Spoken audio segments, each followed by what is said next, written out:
Welcome to Tuesday Devotions as we continued our study of Unveiling Revelation. In John's previous vision of the seventh bowl judgment, we read these words, God remembered Babylon the Great and gave her the cup filled with the wine of the fury of his wrath. So what is this Babylon that John is speaking of? Many interpret Babylon here as a pseudonym for Rome. But it is just as possible that John is speaking of the literal city of Babylon that was on the Euphrates River. The political history of Babylon is long, with many rises and falls. During an early time of prominence, Babylon's king Hammurabi produced a law code still known today as one of the oldest of its kind. Centuries after this, Babylon would rise again under Nebuchadnezzar, and once again become a world power. Because of Babylon's connection with the destruction of Jerusalem and of the temple and the exile of God's people, Babylon became a symbol of rebellion and persecution to the Jewish nation. The city remained prominent even after the fall of this empire. At the time of John's writing of Revelation, there were more Jews living in Babylon than in Jerusalem. It became a center for Jewish rabbinic thought and was still thriving by AD 500 when the Babylonian Talmud, Jewish commentary on the scriptures, was first published. During his rule in Iraq, Saddam Hussein in recent times had plans to rebuild the city of Babylon. When we compare Revelation and particularly the prophecies of Babylon's destruction in the Old Testament, we notice that Babylon was never destroyed in the way the prophets predicted. So I believe that literal Babylon is in view here in Revelation. It will be rebuilt and become the seat of the beast's power during the tribulation. These chapters describe God's final judgment on this final kingdom of men hinted at in previous parts of John's vision. To understand particularly Revelation 17, I believe we need to look at the religious side of the history of Babylon. And for this we go all the way back to Genesis. In Genesis 10, in the table of nations, we read, Cush was the father of Nimrod, who became a mighty warrior on the earth. He was a mighty hunter before the Lord. That is why it is said, like Nimrod, a mighty hunter before the Lord. And the first centers of his kingdom were Babylon, Uruk, Akkad, and Calneh in Shinar. And so it was Nimrod who founded the kingdom of Babylon and named it after the word that means gate of heaven. However, the Jews would rename it after the word that sounds like confusion. A reference to the first rebellion of humanity against God after Noah's flood. We read in Genesis chapter 11, Now the whole world had one language and a common speech. And as people moved eastward, they found a plain in Shinar and settled there. And they said to each other, Come, let's make bricks and bake them thoroughly. And they used brick instead of stone and tar for mortar. Then they said, Come, let us build ourselves a city with a tower that reaches to the heavens, so that we may make a name for ourselves. Otherwise we'll be scattered over the face of the whole earth. You see, God, after the flood, had told Noah and his sons to be fruitful and multiply and fill the earth. But Nimrod and the people here in Babel decided they wanted to stay together. They wanted to form their own religion and their own dynasty. The tower that reaches to the heavens was more about worship than about height. Ziggurats of this kind have been discovered by archaeologists all over the Middle East. They were sites of worship. These people, they were forming their own religion until God put a stop to it. Again in Genesis 11, Come, let us go down and confuse their language, God says, so they will not understand each other.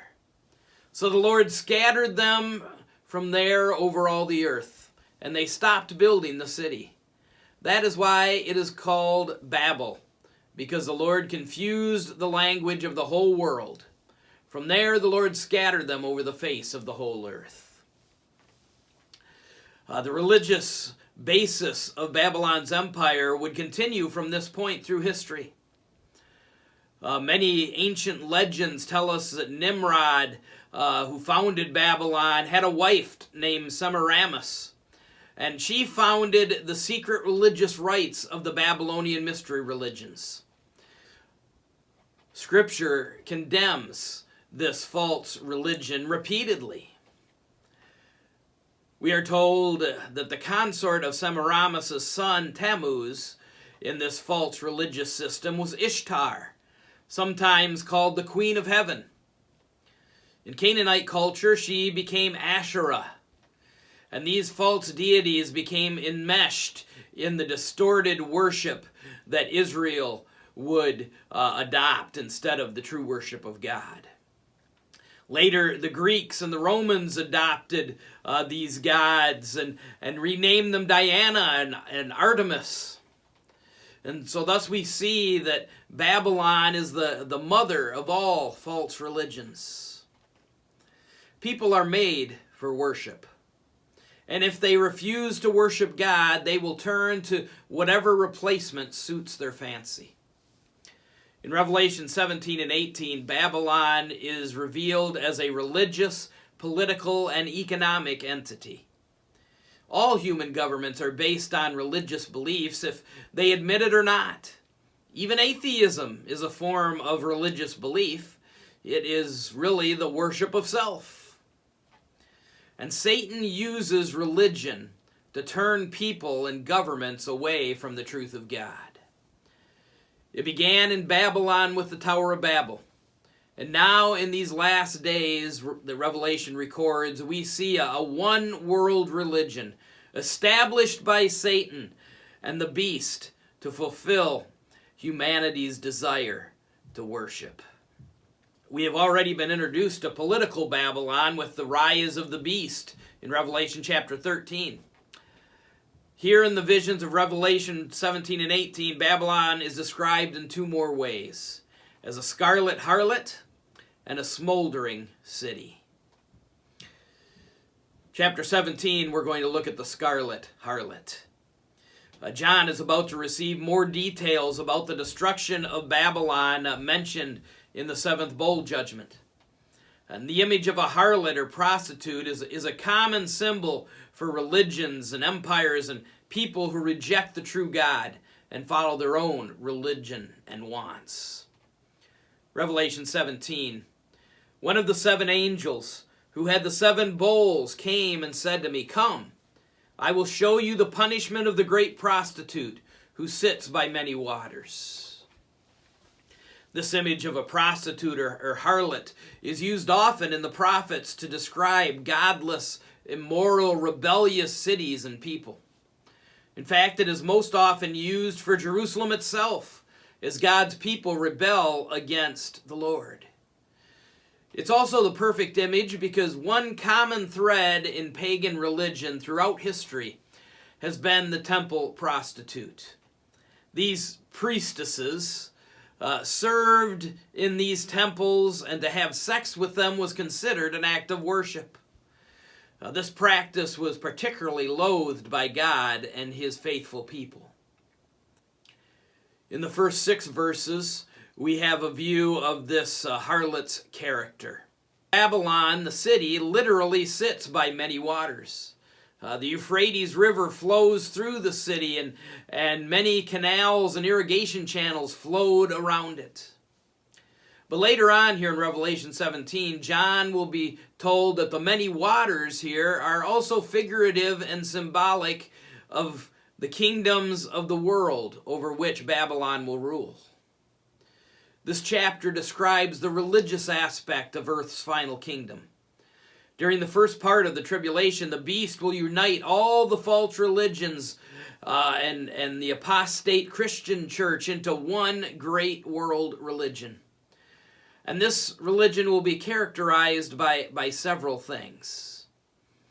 Verse 2, with her the kings of the earth committed adultery, and the inhabitants of the earth were intoxicated with the wine of her adulteries. The sin of this harlot is not only her personal sin, but that she seduces and lures others to sin with her. The Greek word porne, from which we get pornography, is used 7 times in this chapter as prostitute and adultery and fornication. All come from this word. The root meaning is to sell. People have sold themselves to Satan by following this false belief system. Fornication is often used symbolically for spiritual rebellion and depravity. False religion always seems to condone and even revel in immoral practices. And in this final world religion, the entire world will reject God and follow this false religion. This religion will no doubt follow the immoral practices that have lured people to Satan's doctrines throughout the ages. The sexual imagery then is appropriate because power and wealth are very alluring and easily seduce people. Verse 3, the angel carried me away in the spirit into the wilderness. And there I saw a woman sitting on a scarlet beast that was covered with blasphemous names and had 7 heads and 10 horns. The wilderness can have both a positive and a negative symbolism in the Bible. It is sometimes seen as a place of protection and safety, like the safe place prepared for the woman Israel from the assault of the dragon in Revelation 12. Sometimes the wilderness is a place of testing, like the 40 years the Israelites wandered in the wilderness and Jesus' 40 days of testing before his ministry began. But the prophets also use the barren, arid wilderness as a symbol of wickedness. This last symbolism, I believe, is what fits here. The wilderness John is taken to parallels the future barrenness of the prostitute. The harlot is seen sitting on the scarlet beast. Sitting implies several things. One, it implies support. This prostitute, this one world religion, is supported by the beast. It also implies a measure of control, or at least perceived control. The prostitute believes that she is in control of the beast. The description of this beast is full of blasphemy and having 7 heads and 10 horns points to this being the same beast that we read about in Revelation 13 as the beast that is controlled by Satan. It is he and his world government who will support and control this religious system to unite the world under his authority. Verse 4, the woman was dressed in purple and scarlet, and was glittering with gold, precious stones, and pearls. This one world religion will also have the characteristic of prosperity. The harlot is clothed in expensive robes and wearing rich jewelry. It's a picture of excess and of wanton greed. Like most religions that reject God and his word, the focus of this religion appears to be on gaining personal wealth and prosperity. Revelation 17:4 continues, she held a golden cup in her hand, filled with abominable things and the filth of her adulteries. While the outside of this religion may look beautiful and inviting, the inside is full of filth and abominations. The people of the world will be deluded by this false doctrine.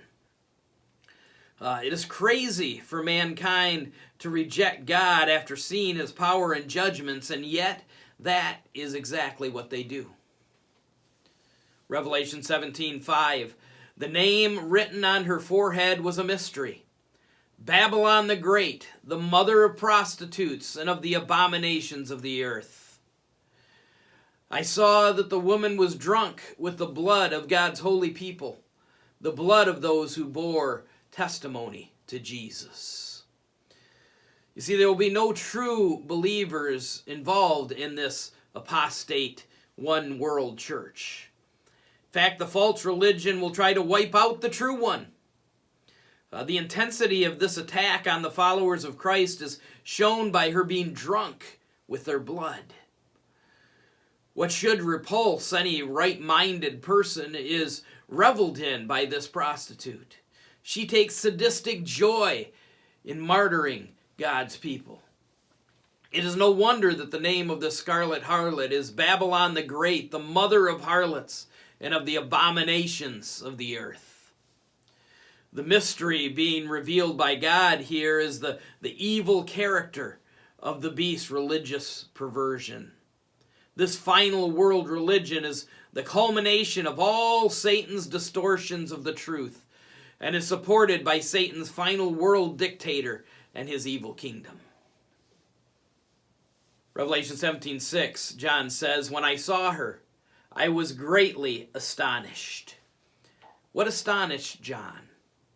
Perhaps it was the terrible wickedness of the harlot.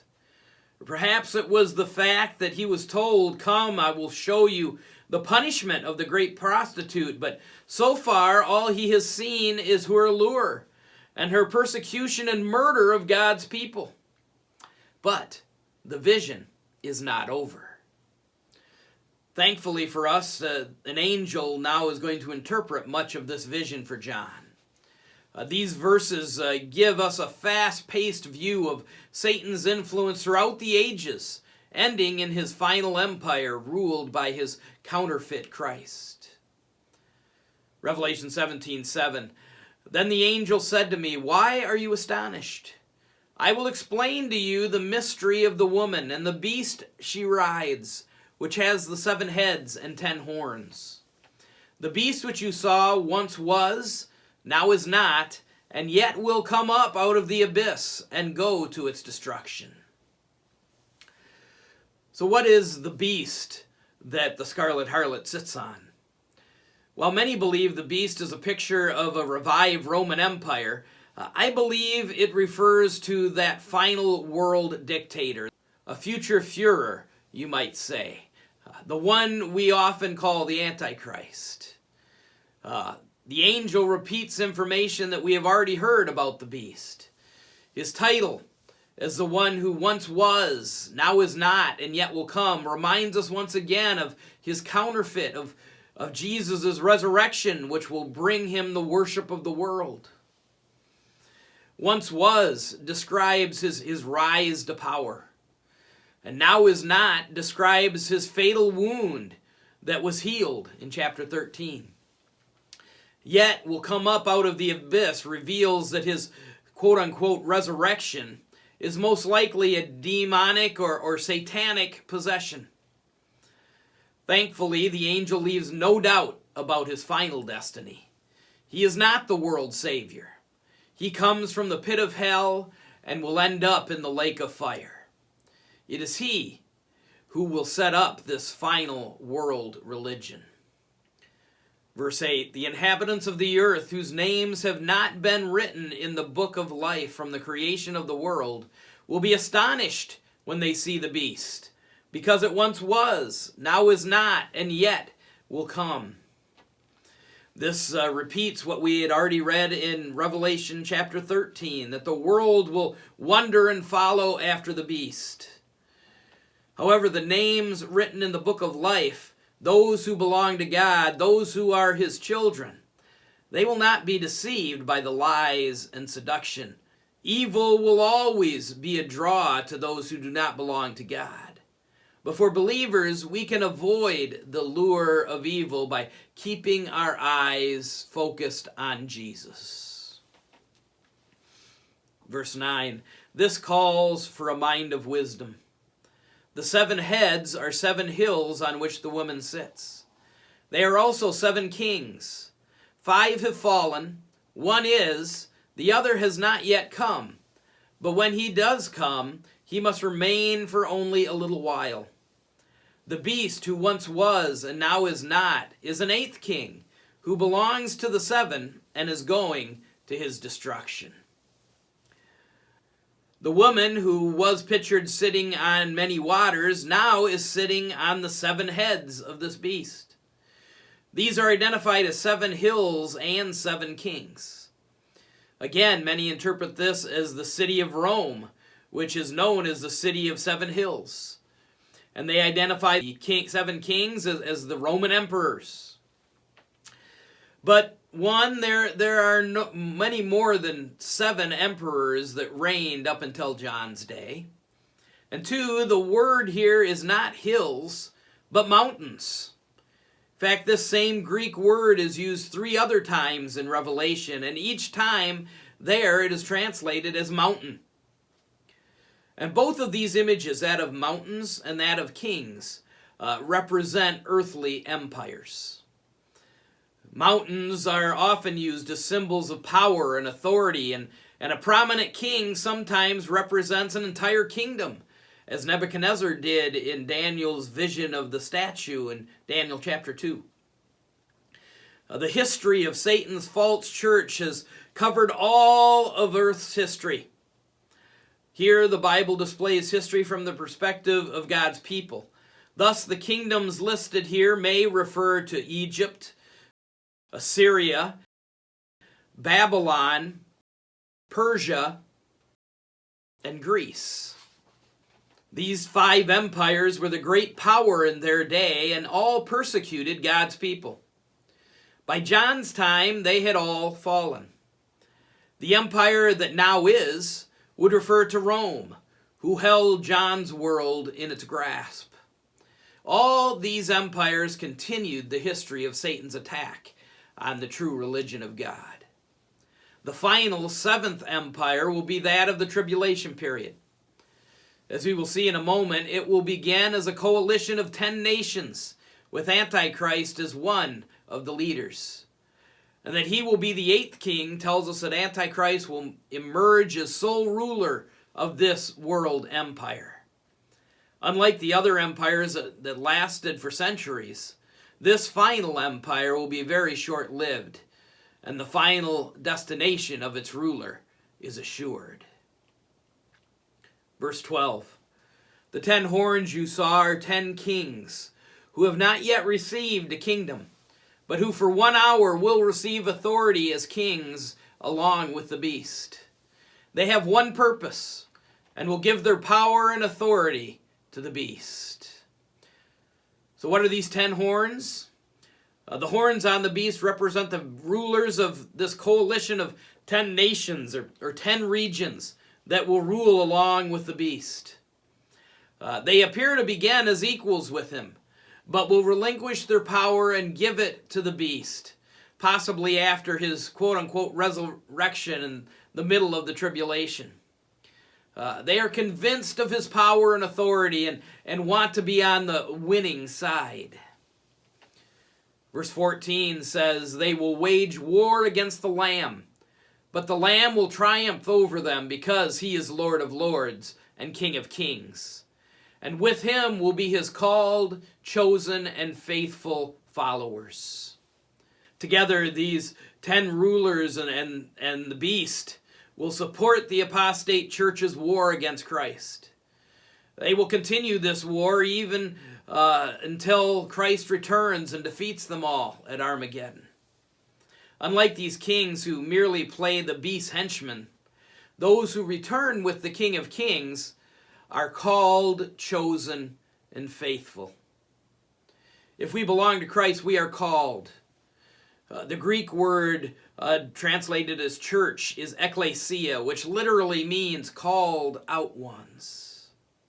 Believers have been called to salvation, called to be members of God's family. If you belong to Christ, you are chosen. The Apostle Paul said he chose us in him before the creation of the world to be holy and blameless in his sight. And if you belong to Christ, you need to be faithful.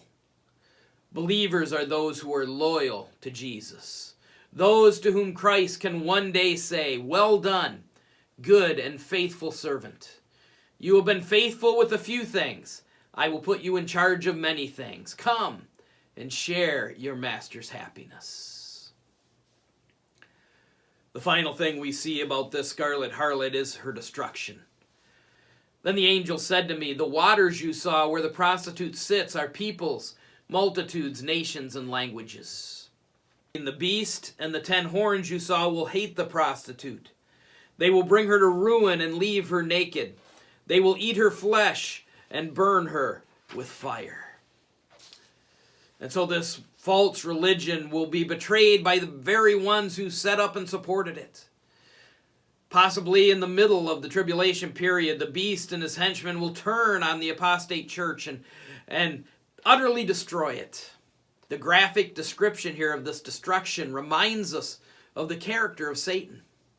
When he is through using people, he turns on them and destroys them. There is no honor among thieves. Evil will eventually turn on itself.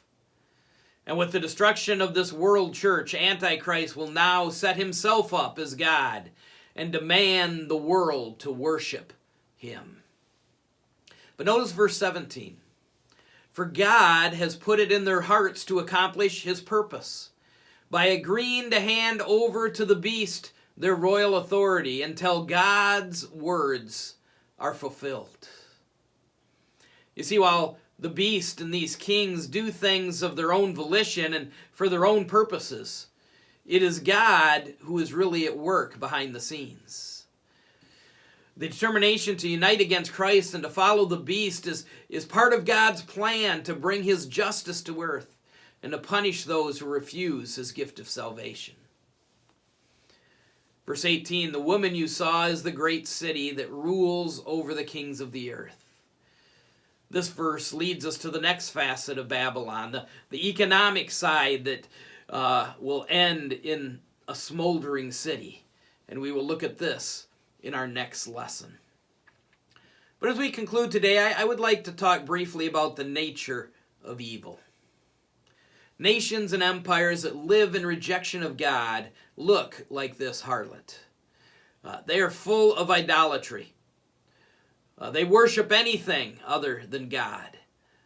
They worship people, or human philosophies, or personal power and self-promotion in place of God. As a nation or people strays further from God, they drift deeper into immorality.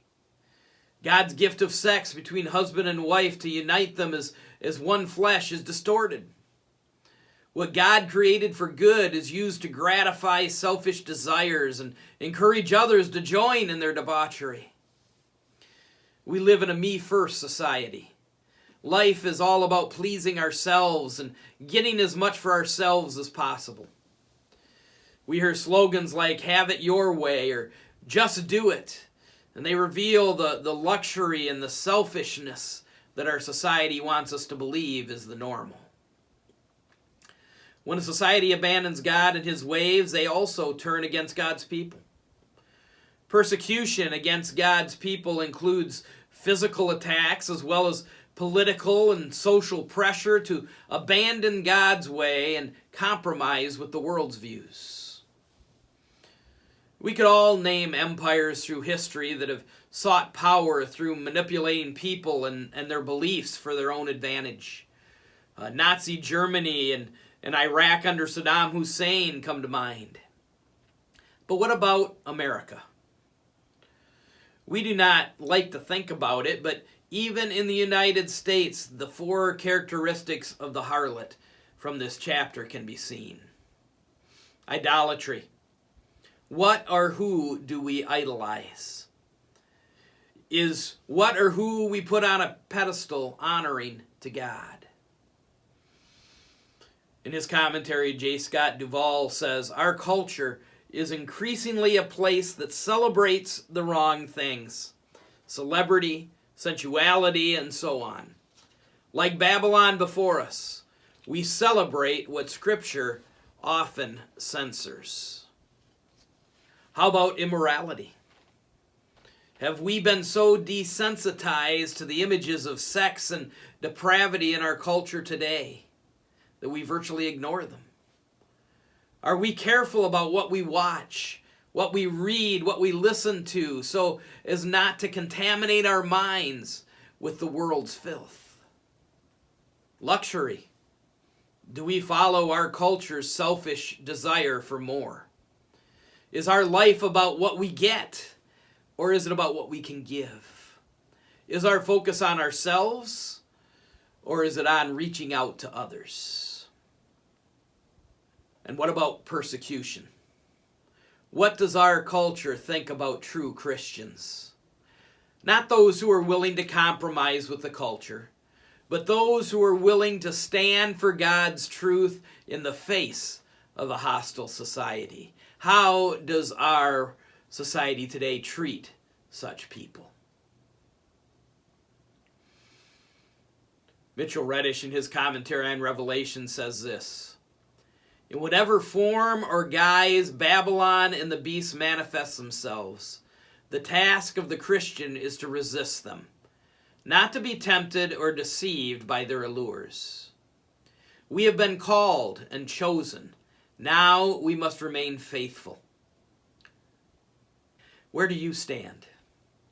Do you stand with the world and its sinful philosophies and actions that condone evil, that call good evil and evil good? Or do you stand with the Lord Jesus Christ as one who has been called and chosen to him and remain faithful